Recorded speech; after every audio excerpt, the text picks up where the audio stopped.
It's Friday, October 10th, and you're listening to Pick the Push, the only wrestling podcast you can win.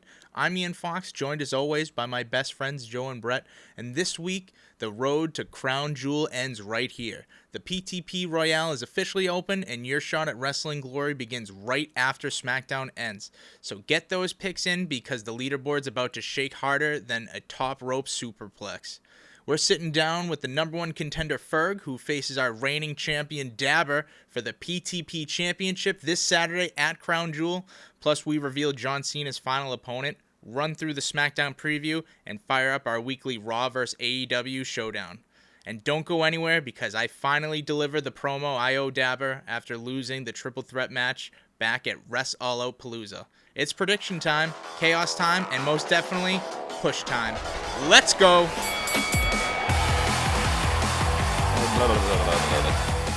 This weekend, we have Ferg versus Dabber, our PTP champion, in a one-on-one match for the PTP Royale. So whoever gets the most points out of that will be our champion.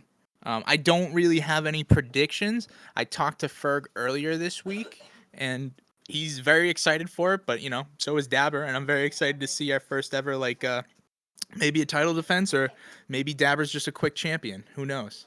I'm not going to lie. And I know I might catch some heat for this, but I really want it to be the quickest championship ever. I mean, that would be funny. But you know what? I love talking with Ferg, but I also really like talking to Dabber too. I was going to say, if it happens to anyone, it'll be Dabber, and that's what'll make it funnier. I mean, no argument that it would be funny, but I'm not rooting either way. Like, as much as I want to be the bad guy and root either way, I think they're both bad and I'm better. So that's my stance on that. But I am excited to see the results. I think I'm gonna play sides and fences, and I'm gonna go for Ferg this time. I think Ferg's coming into this with a disadvantage as the challenger, and that he has to also wake up earlier to watch the pay-per-view. That's another thing too. Maybe we can get into that because that was something I wanted to talk about. Is the start time to Crown Jewel is ridiculous, but I think we get a break on the East Coast here that even starts at 8 a.m., which is insane start time. But West Coast is what, 4 a.m.? 5? That's still insane. I don't get up before 9 o'clock to watch football, and I fucking love football. I watch football instead of wrestling, and yet I'm not going to do that I'm not going to set an alarm to wake up early to go watch a pay-per-view that I know will disappoint me. Like, that's absurd. I will, because I grew up in the 90s where we had Saturday morning cartoons. Okay, yeah, let me rephrase that. I will do it, but I'm not going to be happy about it. Again, you're talking to a guy who gets up at 4 anyways and loves it. But also, my favorite thing to get up for was the Goodwood Festival of Speed every year. And that shit starts at 3 in the morning. Because that's that's an all-day event, and it starts at 7. So I have to be up 6 hours before that. I'll do it for Wrestle Kingdom. Yeah, if I'm waking up crazy early like that, Wrestle Kingdom is worth it. But that's like Japan's WrestleMania, so... Yeah, it's probably the only one that's really worth it. Yeah. I'll go out of my way to make sure I get that, but come on, Crown Jewel. Should we make a date for that? I would really want to watch Wrestle Kingdom? It's in January. It's like at the very beginning of the year. Okay, cool. I would love to watch that with you guys. That would be... maybe even like a special fucking episode for it, because it will be worth it. That would be worth it. It is fucking Wrestle Kingdom. Also this weekend, I'm going one-on-one with the former champion, Jared Holmes, and the loser does a promo of the winner's choice. Oh, nice. A little side bet? Yep, we got a little side thing. We talked about that a few weeks ago, but, I just want to make sure and remind everybody that it's still on, and I can't wait to hear Jared's promo. The biggest headline I got, though, this one's actually pretty crazy. I'm very curious to know how you guys feel, too, is that John Cena's last opponent is all but confirmed.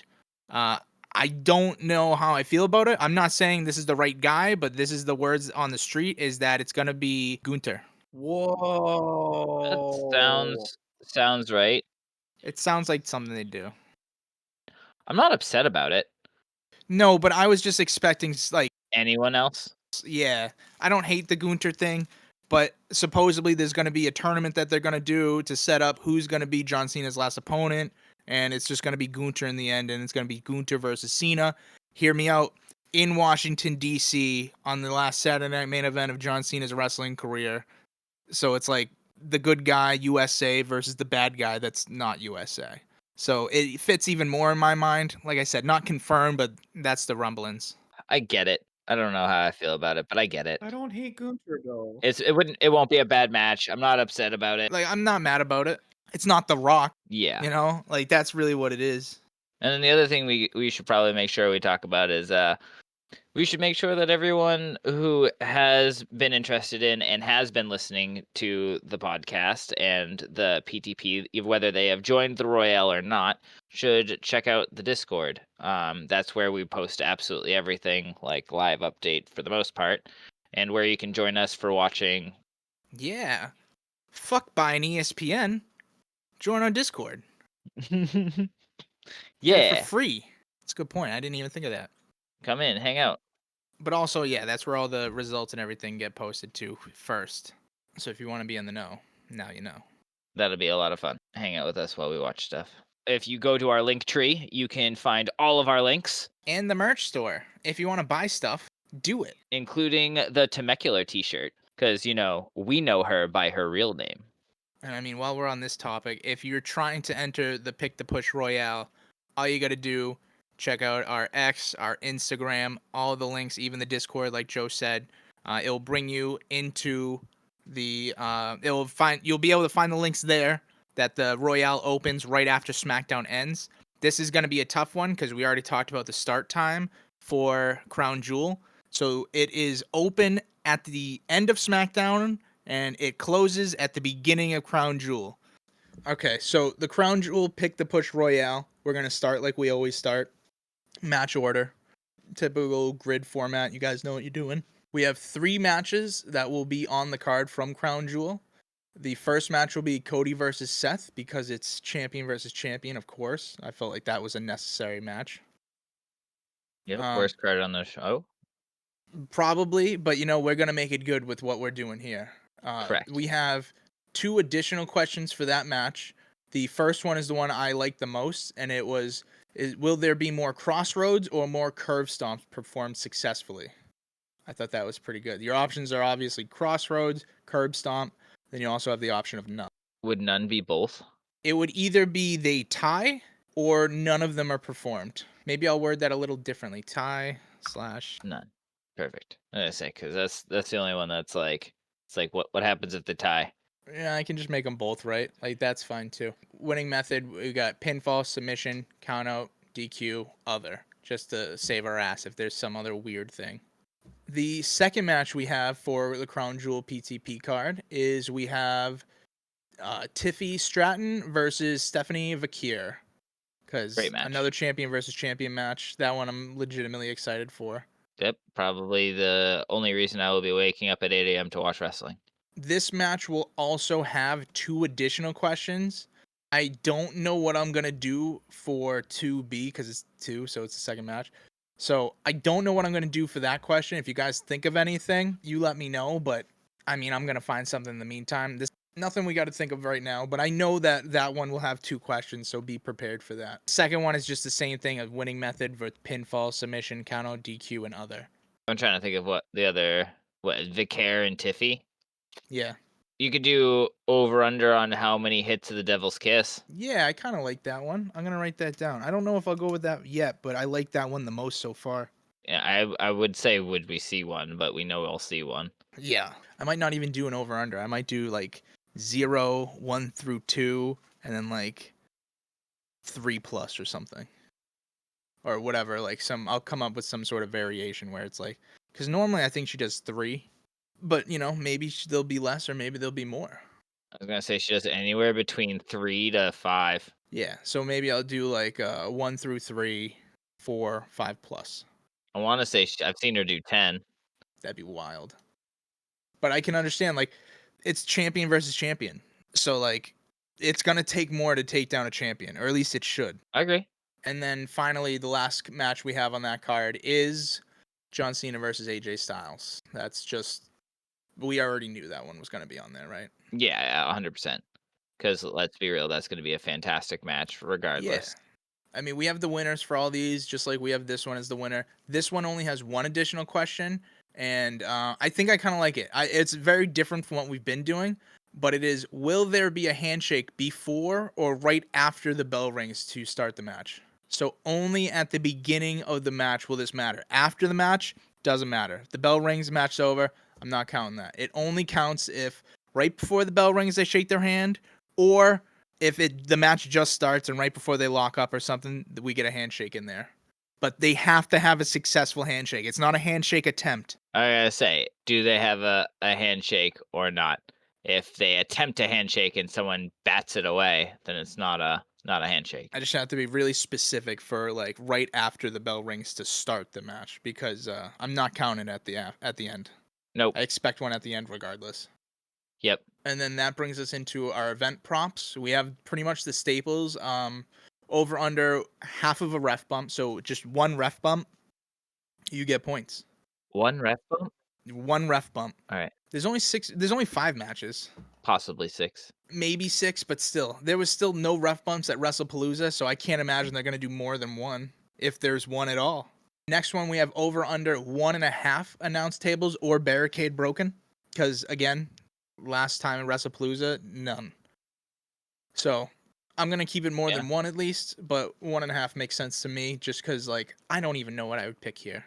I might go with the over, but who the fuck knows? Yeah, 1.5 is just enough. If you get a announce table and a barricade, right? Then you get the points, so it's the over. Next one we have is, will we see a return or a debut? The regular one we've been doing. Yep. Will any match end in DQ or countout? I thought that was kind of good, just because, countout, whatever. Will any match end in DQ or countout? Okay. Yep. Yeah, I like that question. And that counts for all 5 of them, not just the 3 that's listed. All 6. There's only 5 right now. I mean, there all 6. probably will be 6, but sure. And then this one I actually like a lot. The last event prop we have is, will there be blood anywhere on the show? Does anybody bleed whatsoever? Probably not. But, if someone pulls a Nia Jax, then we will, you get points. Is Nia Jax wrestling? No, not that we know. But maybe she'll be added to that 6th match. Yep, that sounds about right. Gotta have a hardcore match in there. Yeah, I mean, we have the Australian street fight, but I still don't even expect anybody to bleed from that, right? Who's in the Australian street fight? Roman and Bronson Reed. Oh yeah, that's right. I only expect a didgeridoo to get broken. That would be cool. That would make my day if that happened, and I don't expect it, and that's upsetting. I expect this to be a Donnybrook match, the same thing where it's like, oh my god, like, cool, they did stuff that's hardcore, but it's a theme. They brought out tables and a chair. Yeah. But they didn't actually. It's not anything special. Exactly. That's exactly how I feel. And then the only match we haven't talked about that's on the card is Rhea Ripley and Io Sky versus the Kabuki Warriors, which will be a great match. Great match. Fantastic match. I don't think I have any more to add, though. Yeah, no, I think that'll just be great. You can't go wrong with Io Sky and or Goth Mommy. Is Crown Jewel going to be a long one, or is it going to be short? I think it will be about the same length as Wrest-Fall-Palooza. Because there's right now only 5 matches that are listed. I expect they'll probably add another one on SmackDown or after SmackDown or something. But I think Wrest-Fall-Palooza was only 6 anyway. I'm now joined with our number 1 contender for the Pick the Push Championship for Crown Jewel. Here's Alpha Ferg. We like to call him Ferg, though. Yo, what's up? Ferg, let's start with Wrest-Fall Out-Palooza. That night was huge. You punched your ticket as the number 1 contender while Dabber walked out the champion. Did it feel like the start of your collision course then, or were you expecting to be the number 1 contender? I had very few hopes because I had been super busy that week and I was making my picks in the middle of watching Raw, so I was several shows behind.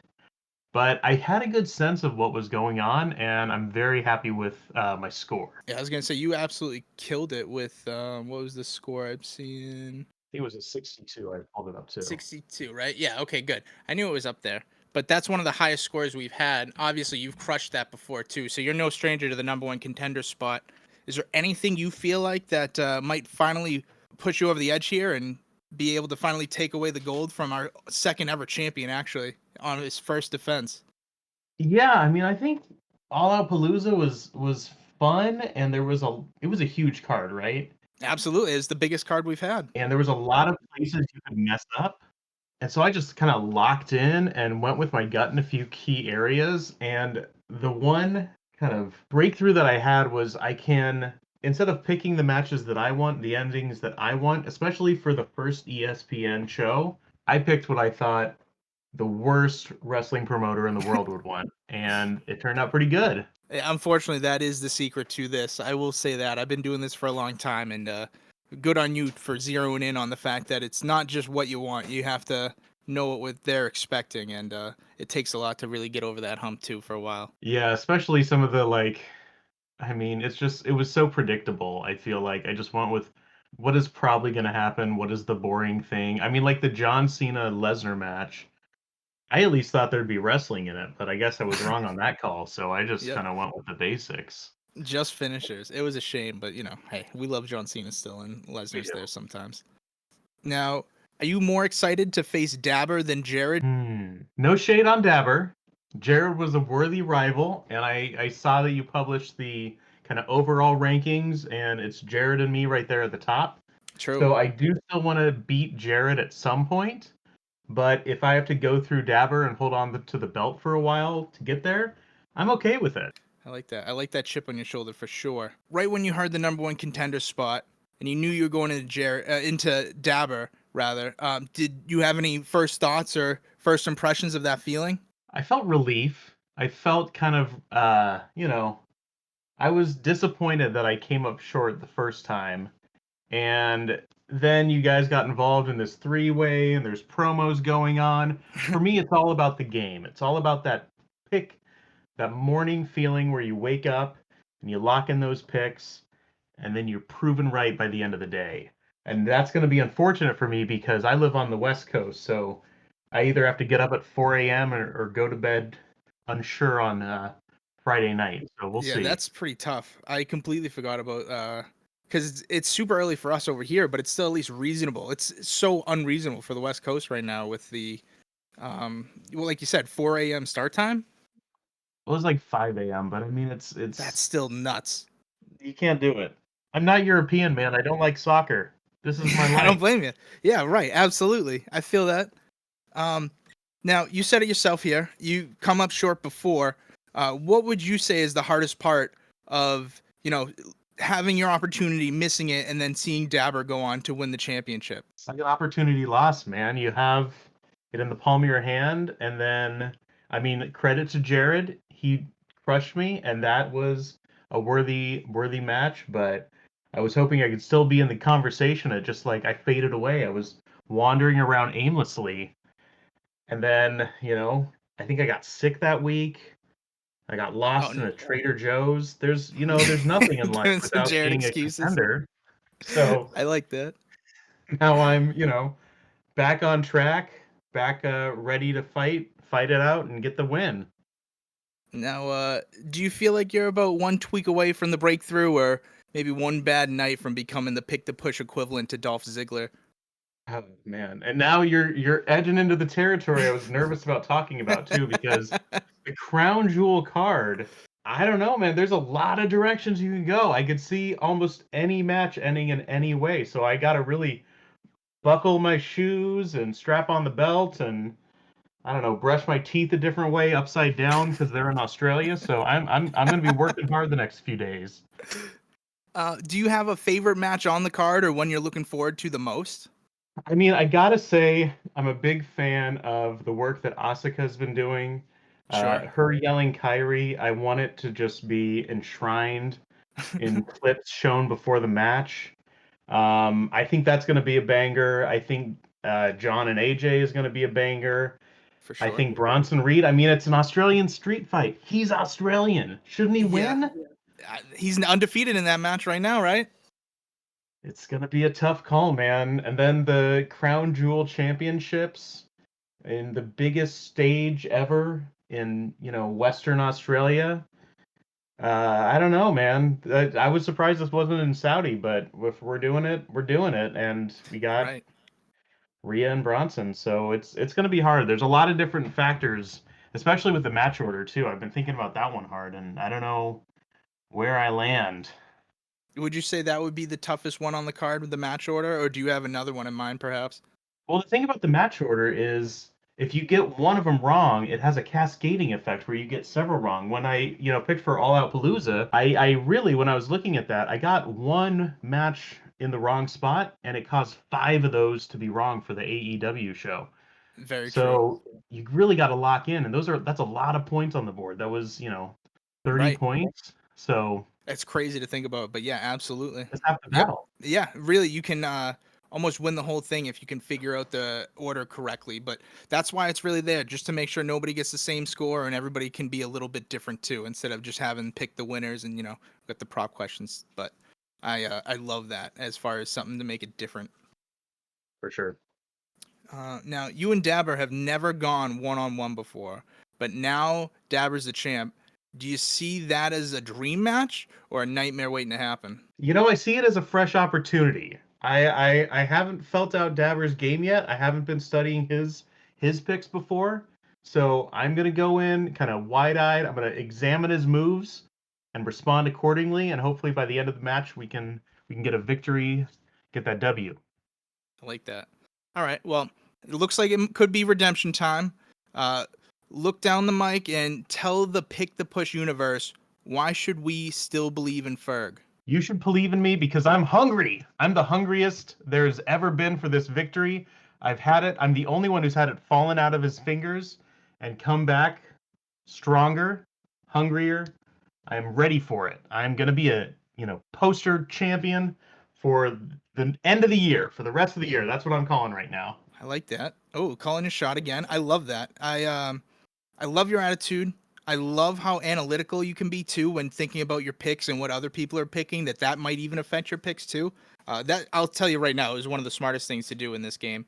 But I'm really excited to see the outcome. I wish you nothing but the best. Thank you so much. Do you have any last words you want to add to this before we go? Yes. Do not get the norovirus. It sucks. Fair enough. Absolutely. Put that on a fucking t-shirt. Thanks again. You have a great night, and we'll see you at Crown Jewel. Have a good one. I did not hate Raw. I did not have the same burning passion of hate that I had last week. I thought Raw was swell. I think it was not bad, is what I'll give it. But also, AEW, Jon Moxley and Darby Allin are going to kill each other, and I'm all for it. And I think because of that, I'm gonna go AEW this week. Oh, dude, yeah. When Darby dragged, I'll put the thing around. What's his face? Are you talking about Pac? Yeah. Yeah, and he had the Cuffed Pac.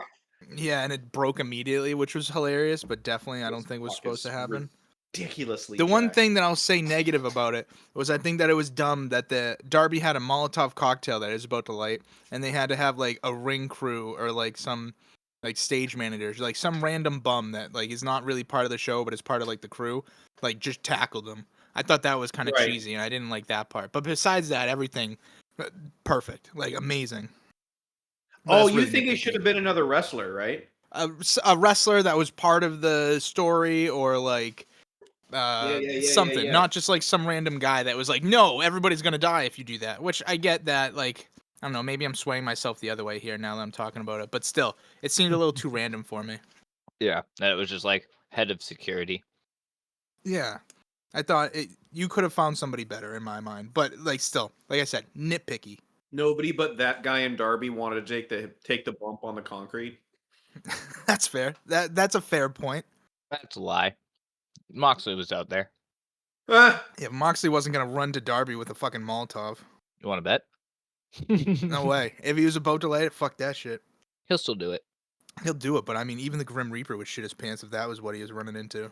God, I've shit my pants on way simpler things than that. That's what I'm saying. I don't know. As someone who's willingly used a fork in multiple matches, I don't think a Molotov's that much scarier for him. Yeah, that's gonna fuck you up way worse than a fork. I do think a very much an opportunity that was lost was that he should have thrown it. It should have lit up wherever it was, and people would have been, but it was like against a wall or something. Or like even like have it thrown and just have like some pyro go off to like make people feel the flame or something, but not like Right. really like Yeah. that would be cool too. Yeah, like an explosion in a trash can. Yeah, something like that would be cool. I do think that if Moxley is equipped with the same amount or like the same equipment, like also an unlit Molotov, then he's running in. No question about it. He doesn't give a fuck. We're on equal ground, whatever. I think you give Moxley anything. A pencil. A fucking pencil. I don't think it matters. This week was rough for me. Yeah, in all honesty, because I liked parts of both. I liked a lot of both. I am sick of Lyra having to wrestle the same 3 people. This is where I was kind of at last week. Yep. With her specifically, obviously. Yep. I want to see Lyra. I want to see more Lyra. I'd love to see her wrestle more. I hate that she's wrestled the same 3 people since April. Has she wrestled Asuka and Io and whatnot before? Nope. I don't think so. Nope. I think it's literally just the Roxanne Perez, Raquel, the other one, Bayley, thank Becky. you. Yeah, That's it. that's it, right? Those are the 4 opponents Lyra has had. Hang on. repeatedly since like April. One silly argument I have: Bayley could be like 2 or 3 people right now. So a couple more on the list. All right. But still, Yeah, no, I feel that absolutely. I'm ready for. If she broke out and did something cool, I'd be all about it. I don't hate her, but I'm not seeing enough to like her. well, it's not that I'm not seeing enough to like her. It's they're just not letting her wrestle other people. She's wrestling the same 3 or 4 people. Yeah, but you can wrestle a broom, and I can be impressed if you're good. Yeah, but you could also, wrestle or make everyone watch Seth Rollins wrestle 90% of the time, and I'm still not going to like it. I think that there's things that shine through regardless of who you're wrestling. But also, like I said, I'm ready to see her do something cool. I don't see it. Not yet, anyway. Yeah, she just hasn't fucking wrestled anyone cool. I mean, I felt like the experiment was like they brought Vakir up at the same time they brought Lyra up, and it was like, okay, Vakir, like I felt like they both had the same opportunity in front of them, but Vakir was the one that ultimately, took the ball and ran with it. There's 2 things that are swaying me for Raw that I actually like. It's why it's putting up a fight this week. Is the Io Sky Kairi Sane match, and then the Judgment Day versus AJ Penta Dragon Lee match. Sure.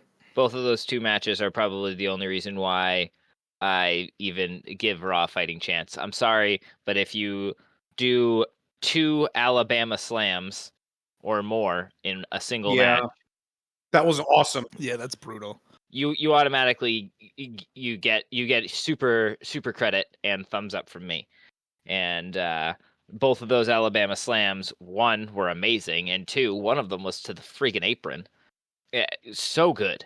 No argument here. I did not think Raw was bad. And also, LA Knight was all over the place, and I loved it. And he's, like, not stumbling. Like, he looks like he's on fire. So it was not an easy decision at all for Raw versus AEW for me. That's the other thing, too, is because there was more LA Knight, I hated less of what was going on because he interrupted a lot of the people I didn't like. So it kind of worked out. Yeah. Yeah. For AEW, on the other hand, though, it has to compete with Orange versus Pac and Kyle versus Kyle. Which are tough matches to compete with any day of the week. Let alone the Jon Moxley and Tomohiro Ishii. Those dudes were so tough. Like, that was really, really hard hitting. Ishii bled the hard way. Yeah. That's the only way I think he'd bleed anyway. Oh, 100%. And then at the end, we got Darby with the fucking ready to set the whole place on fire. I was honestly very on the fence up to that point where I was like, I think I still liked Raw more than AEW while I was watching AEW. But the Darby thing was I think the factor for me where I was like, yep, this is the tipping point that I'm going to choose AEW. Can I do a quick rollback? I just want to take a little bit of time to talk about Moxley and what's his face? What's that Japanese guy's name again? Ishii. Okay. Moxley versus I need you to understand something. That is the first time, and that was, excuse me, I got to tell you this on record because I think it deserves to be heard. So I just started wrestling, right? This is really, really new to me. That was some of the toughest and most respectful wrestling I've ever seen out of Moxley and Ishii. And just seeing how Moxley pushes people around week after week and absolutely disrespect them relentlessly. And then to be completely the opposite up against Ishii was a really, really special moment in terms of like my plot line of watching wrestling with you. So for me, that's why it's also very, very important. Yeah, it was a good payoff. You understanding what respect looks like in the ring. Yeah, absolutely. Complete for me, complete growth moment, but also just like having watched stuff with you. You know, I don't really watch wrestling outside of when I'm with you, except for to catch up or whatnot. Because you kind of brought me on board in January, February, and then Ian, I, I'm so lucky that you brought this on. But that was a huge milestone in terms of strong style and just watching two tough sons of bitches go hard. It was Meaty wild. men slapping meat. Yeah, dude. Yeah. It's a completely different vibe than watching how fabulous MJF or Orange Cassidy are on the mic or whatnot. Or even any WWE match. Like, none of them hit like that. No. None of them. No. Moxley literally slapped his nose until he bled. Forearmed him in the face, actually. Caveat, Nia Jax hits that hard. He actually does. In the back of your head while you're not paying Yeah, not on purpose. Yeah, only when you're not supposed to know. Only the dangerous way. Yeah. I could not believe that. That was a wild and very raw moment. I want to see Ishii in slap boxing. That Just want to slap say. boxing is brutal. He just stand there stone face. I think the person that goes to slap him breaks their hand. I would like to see that. So this was a rough choice for me. AEW versus Raw this week. I'm going to give it to Raw, actually. And not for any fault of AEW. I'm giving it to Raw this week strictly for high praise to Io and Kyrie. Fair enough. That match alone is what is making me choose Raw over AEW. That is a match I will go back and watch. I do recommend people to go back and watch that match. It was really, really good. I accept that logic, and that sounds good to me. I pick AEW. AEW was amazing. Tonight's SmackDown preview, we have top stars like Cody Rhodes, Randy Orton, Tiffany Stratton, Sami Zayn, and Jade Cargill. We have the Wyatt Six, Joe Gacy and Dexter Lumis as the champions versus the Street Profits, Montez Ford and Angelo Dawkins for the WWE Tag Team titles. We have Tiffany Stratton and Stephanie Vaquer versus Julia and Kiana James as a tag team match.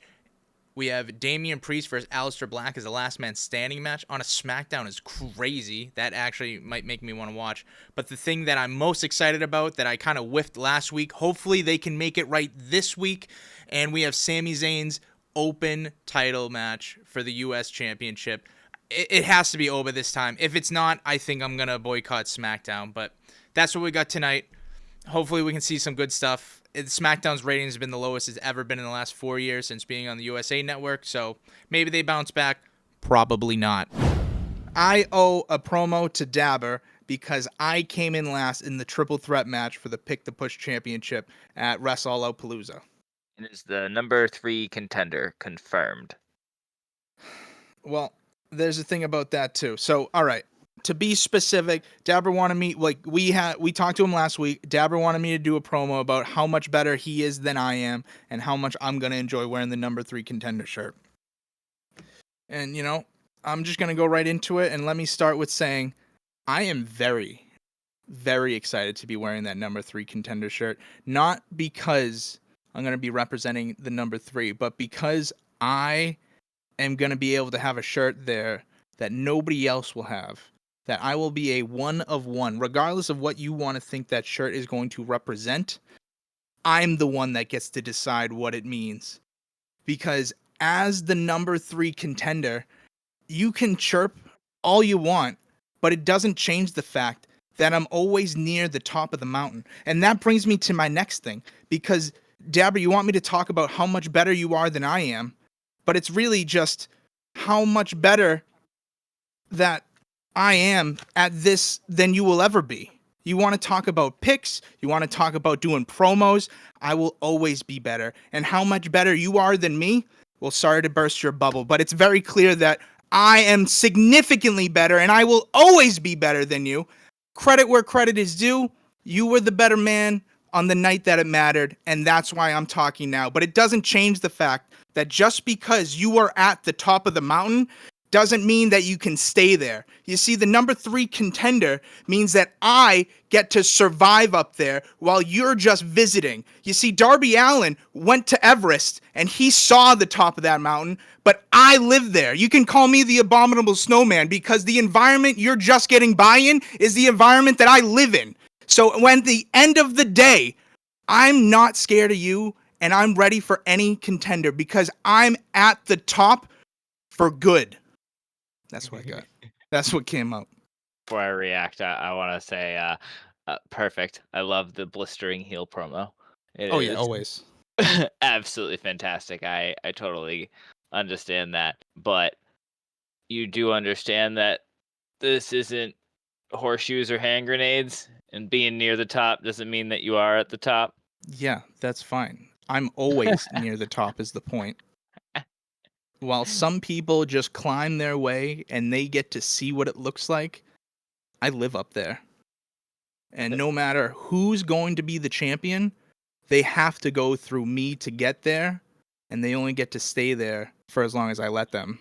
I just imagine you a good 500 feet from the absolute tippity top of a mountain, and you've never seen the absolute tippity top of that mountain. You're just 500 feet away from it. People walk by you to go to the very tippity top of that mountain, and they're like, wow, this has been so brutal to get over here. And they get all the way to the very tippity top of that mountain, or they get to you and they're like, have you seen the top? And you're like, nah, I'll get to it.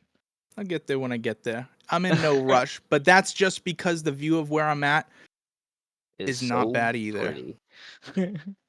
Really I'm not saying the soaking view it at the top isn't better, but I am saying the view here is pretty good too. in. I love it. That's going to wrap up this week's episode of Pick the Push. Crown Jewel is this Saturday, so if you haven't locked in your picks for the PTP Royale, what are you even doing? Your shot at Wrestling Glory opens right after SmackDown, and we'll see who walks out on top of the leaderboard or who crashes harder than Raw's third hour. Next week, we're breaking down all the fallout from Crown Jewel, maybe even crowning a new champion, and finding out who's next in line for a title shot. Follow Pick the Push on Spotify, join the Discord to play along, and hit us up on X and Instagram for all the updates, memes, and meltdowns. Until then, keep your picks locked, your promos ready, and may your push never get cut short.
podcast does not exist without Craig or ChatGPT.